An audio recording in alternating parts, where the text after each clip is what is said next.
Dah. Tapi pondok ni hajar molek kat pondok. Dia bertanya ngaji pondok boleh syahadah tak? Tak ada. Pada bertanya lagi, ngaji apa? Ngaji nak ilmu.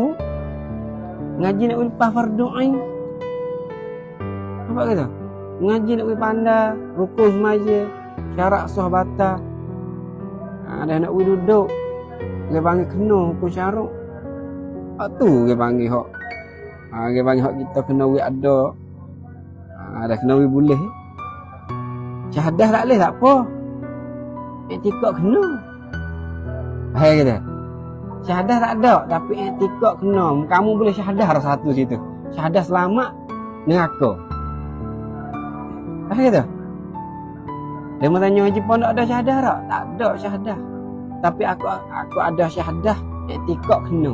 Itu syahadah selamat daripada api neraka tu. Faham kata? Nak pergi banding hak demo ada syahadah pria tu, doktor tak ada ngaji agama langsung. Ingat molek. Syahadah tu tak boleh melepaskan api neraka dah. Etikad dia kena mengaji.